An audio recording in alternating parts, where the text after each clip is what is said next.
Hello and welcome to this session brought to you by the Academy of Practical Accounts in conjunction with your institution. In this section, we'll look at the accounting cycle.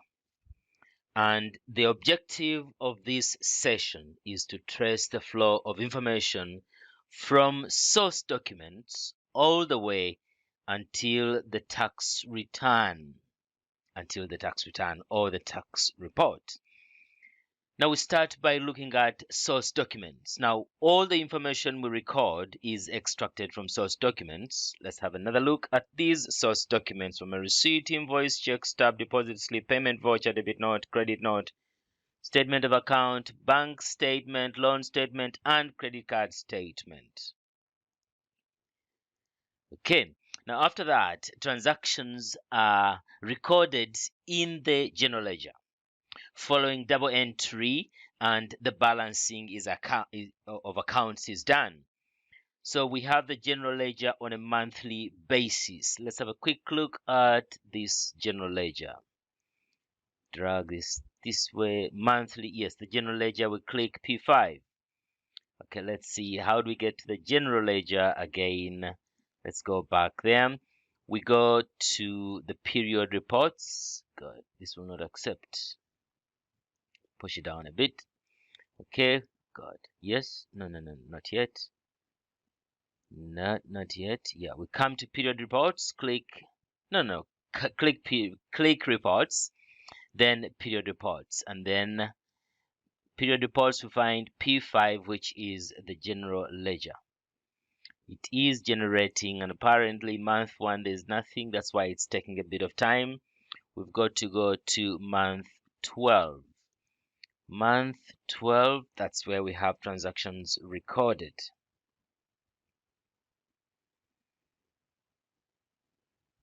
Okay, this is the general ledger. Now double entry is done here and accounts are balanced. Okay, now after the general ledger, the next point of stop is the trial balance. Now these are general ledger balances. Let's have another look at these. The trial balance, this is P6.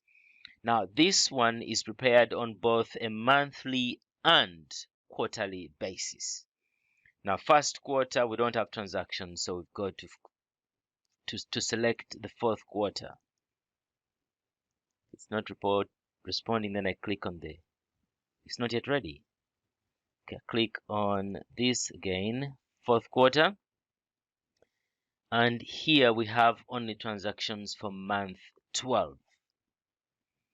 That's what we recorded. That was month 12. Yes, otherwise it's able to generate balances on a monthly basis and then the quarterly balance. Now after the trial balance, well, we look at the period reports. Now let's have another look at this. We go back. Let's look at our list of period reports. These are the period reports from P1 up to P15. Now let's see, P1 are VAT returns and P2 VAT computations. These are for VAT registered businesses. Then P3 is monthly reconciliation. If you recall, this is a facility we used for bank reconciliation. P4 is the cash and bank summary. Let's have a look at this one quickly. We haven't looked at this. Yes, this is the cash and bank summary. It shows the monthly balances on the cash account and bank account. In case you don't want to look at the detailed ledger accounts and then probably their end summary is too brief, so you can look at these accounts on a monthly basis. Now if you look at the bank account, of course it caters for the 5 bank accounts, the 2 cash accounts. If you look at the bank account 205, we've got an opening balance there. We've got no transactions for all the other months apart from month 12. So the account was debited with 15,582 and was credited with 15,663. These are the totals and this is the closing balance, and this should agree with their end final balance. The same applies to the cash account.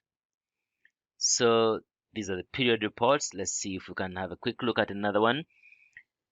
Now we've looked at the general ledger, the trial balance, the journals. We don't have any journals. We didn't record any journals because journals are really meant for transactions where we don't have a source document, and in that journal there could be some detailed explanation.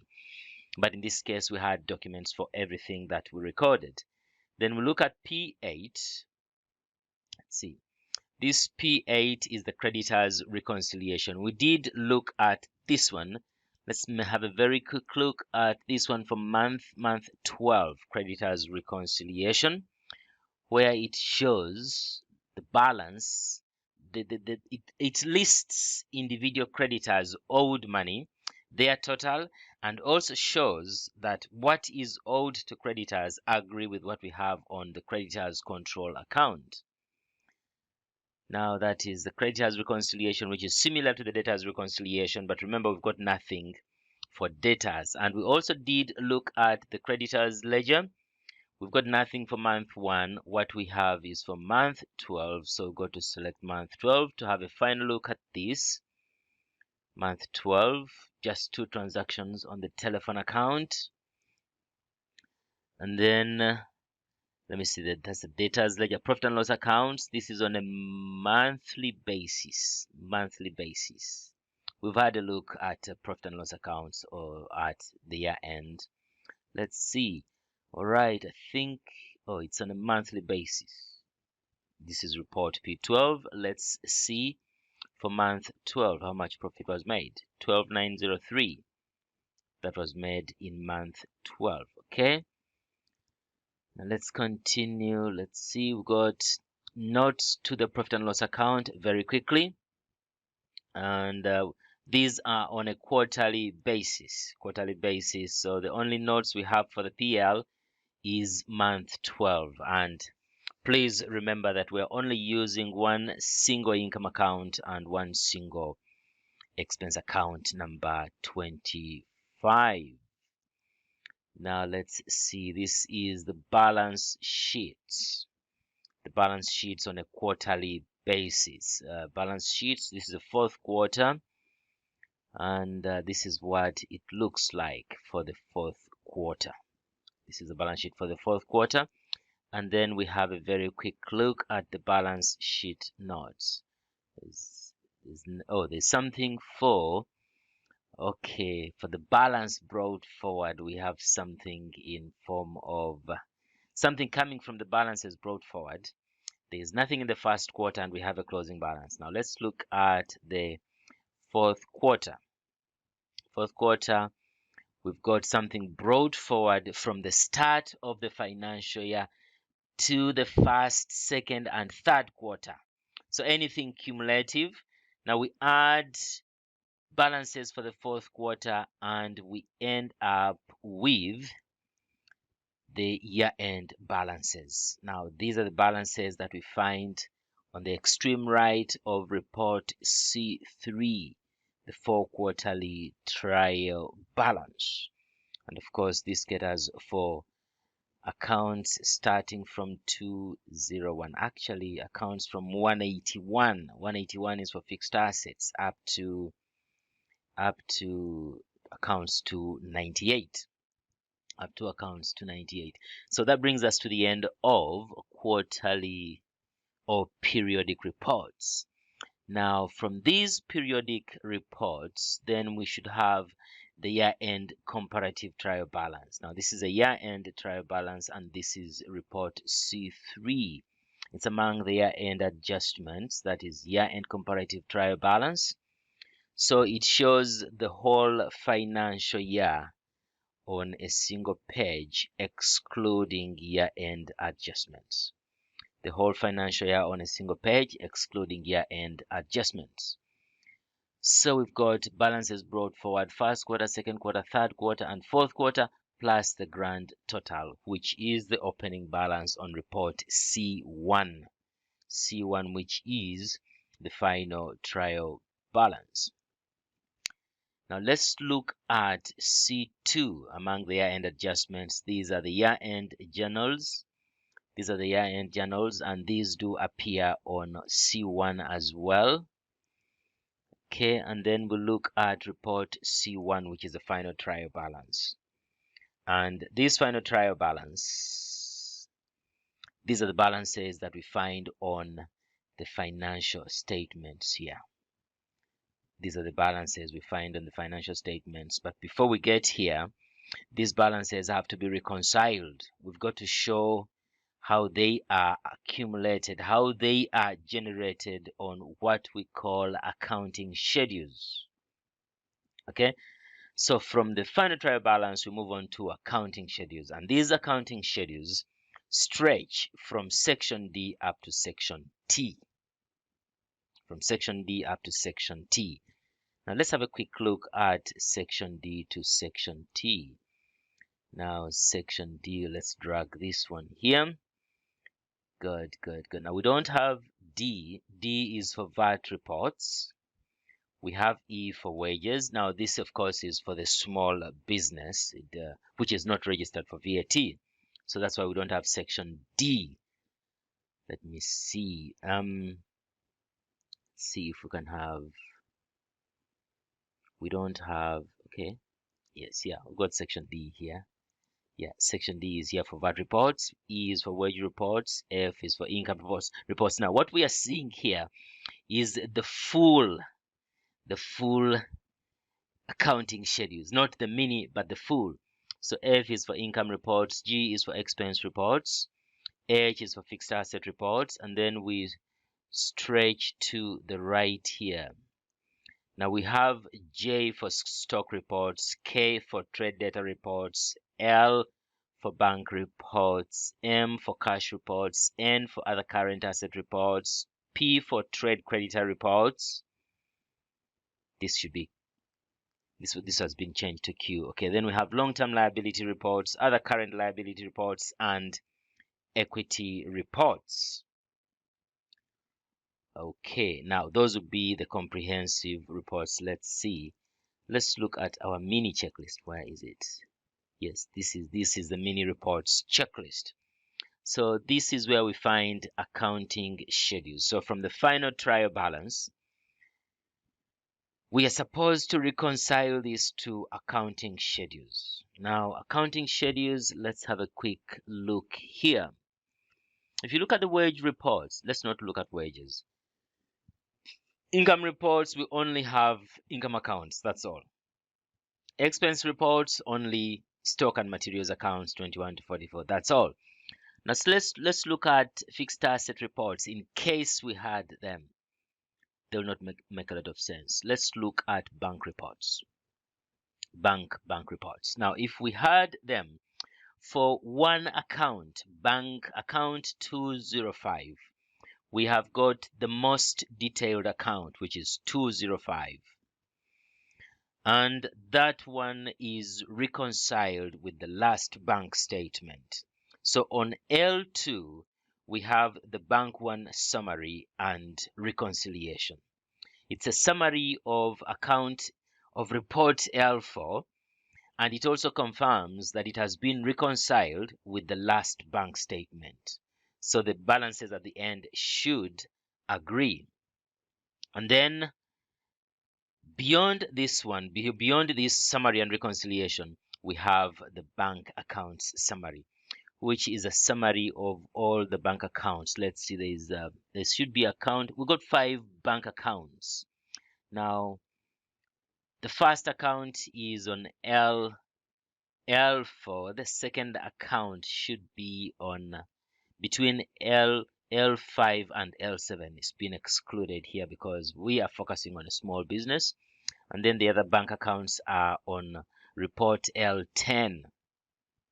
Okay, so you look at the cash reports. Now, these are supposed to be both summarized and detailed reports to support what we find on both report C1, the final trial balance, and report B4, which is the notes to financial statements. We need sufficient support. Remember, these records are kept for 6 years. If we don't provide sufficient support, it's difficult to explain anything after 6 years. So we prepare detailed reports that are self-explanatory. At the top of the accounting file, we shall have this checklist, and anybody who is interested and understands what they are doing, they should simply follow up from this reports checklist. They should simply follow up from this reports checklist. So these are the accounting schedules. Now for this small business, we've got about 20, between 30 and 45, between 30 and 45 of them. Yeah, and then after accounting schedules, then we have the financial statements. The financial statements are really summaries. Now, among the financial statements, the most detailed is report B4. I think we need to look at report B4. Let's go back and find report B4. This is the notes. Now, anything below C here, these are accounting, well, detailed, both summarized and detailed reports. So this is this is the extensive checklist, but we've got our mini checklist. Let's go to our mini checklist here. Okay, this is the mini checklist. So anything beyond E here, these are detailed reports. And remember, for every report that we finalize and actually print out, we should tick. And at the end of the whole exercise, we print this checklist to confirm what has been printed and finalized and what was not done. And what was not done, ideally, does not apply to that business. So we're looking at B4, wait, it's now B3. Okay, in this category, it's B3 as the notes to financial statements.